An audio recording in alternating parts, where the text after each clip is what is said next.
Salut, un très très court message avant le début de cette vidéo pour te dire que jusqu'à vendredi soir minuit, tu as moins 25% pour le lancement de ma boutique en ligne. Le lien est dans la description. Je te souhaite bien sûr une excellente vidéo. Ciao! Salut, c'est Jonas. Aujourd'hui, je vais te donner les trois raisons pour lesquelles tu vas perdre un match. Des fois, il y a les trois il y a les trois qui vont ensemble. Alors, la première raison, c'est que à titre personnel, moi je le pense en tout cas, tu peux pas gagner un match si après chaque point perdu tu râles.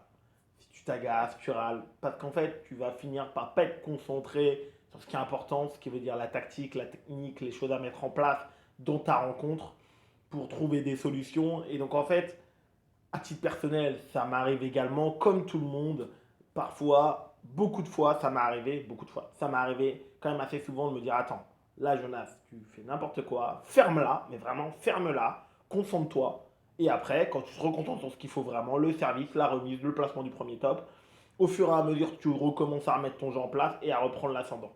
Mais c'est bien de s'agacer, etc.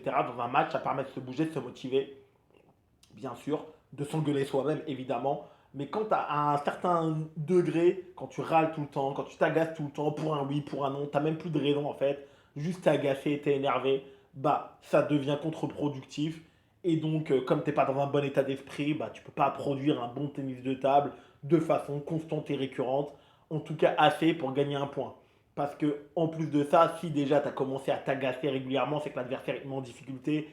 Donc si en plus de ça, même tu fais un bon coup mais que tu en joues 4 mauvais derrière, bon bah t'as aucune chance d'exister quoi. L'adversaire il va continuer à dérouler, tu continues de t'agacer, le match il va être très court, très rapide, il va te mettre ta tarte, il va te mettre 3-1, 3-0, peu importe, t'as pas de chance parce que tu t'agaces, tu râles. Ça c'est la première raison. On s'agace une fois, deux fois, trois fois après, ok, tu joues peut-être pas bien, l'adversaire il a 200 points de moins, il a 4 points d'avance, ok, j'ai compris, ok. T'as pas envie de faire de compte, ok. Ça, on est tous pareils. Maintenant, on la ferme, on réfléchit, parce que voilà, il faut trouver des solutions, et ça sert à rien de gesticuler ou de piailler ou ce que tu veux ou coquette. Il faut se concentrer, il y a un taf à faire. Ça, c'est la première raison.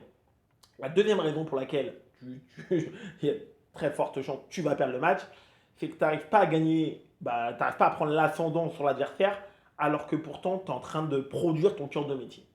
Ce qui veut dire pour moi qui suis attaquant, mon cœur de métier, c'est attaquer 60% du temps avant l'adversaire lorsque c'est un attaquant. Ce qui veut dire, voilà, si j'attaque 60% du temps avant mon adversaire, il est attaquant et que je perds, bah, je vais perdre le match, quoi. C'est clair. Parce que c'est pas en poussant et en bloquant 60% du temps que je vais m'en sortir.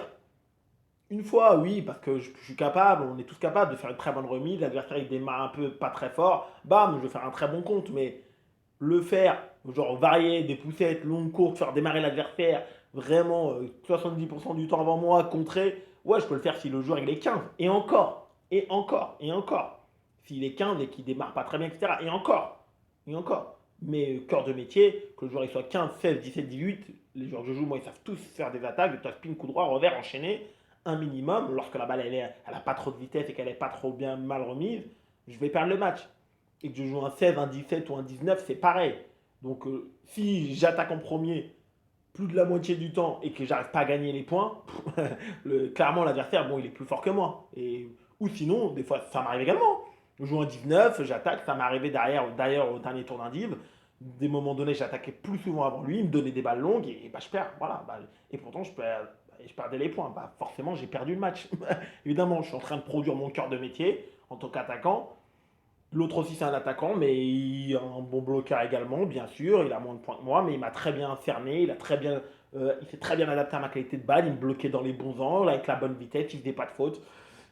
J'étais bloqué et bah, j'ai perdu le match, évidemment. Je produis mon cœur de métier. J'avais beau me bagarrer. Il était meilleur que moi sur ce match-là. Là, c'était à moi de produire encore mieux. Que mon premier top soit un peu plus profond, un peu plus rapide, un peu mieux placé. Tout un peu mieux. Ce que j'ai pas réussi à faire. Voilà. Donc là, forcément, tu produis ton cœur de métier, tu as envie. Tu t'agaces pas forcément. Là, j'étais un peu agacé également, mais sans plus. Et l'adversaire, il marque la majorité des points. Bon, bah, tu perds le match. C'est normal. Et la troisième raison pour laquelle bah, tu vas perdre un match, c'est qu'en fait, tu es en difficulté. Tu produis plein de nouvelles balles, plein de nouvelles choses et le nombre de fautes directes de l'adversaire ne monte pas.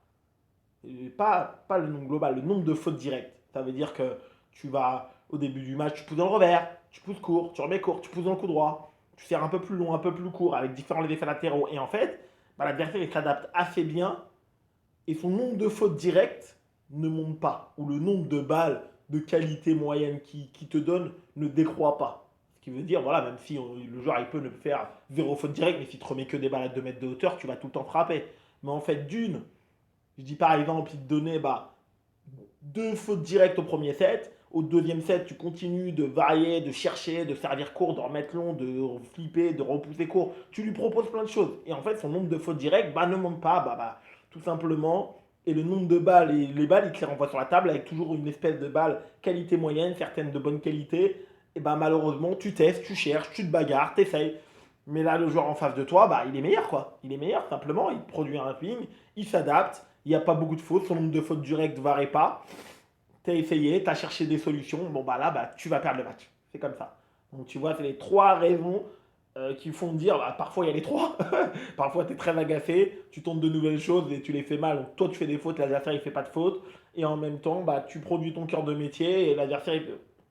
Voilà, globalement. Mais une seule de ces trois choses, c'est là que tu sais que le match, tu vas le perdre. Voilà, tu t'agaces tout le temps parce que mentalement, tu vas pas être stable, tu vas pas être capable de produire. Si tu t'agaces tout le temps très violemment, en gesticulant, en n'étant pas très concentré, de toute façon, c'est que l'adversaire, déjà, il a très bien joué. Et c'est pas en marquant un point sur 4 que tu vas réussir à gagner le match. La deuxième raison, c'est que tu produis ton vrai cœur de métier, que tu sois attaquant ou contre défenseur.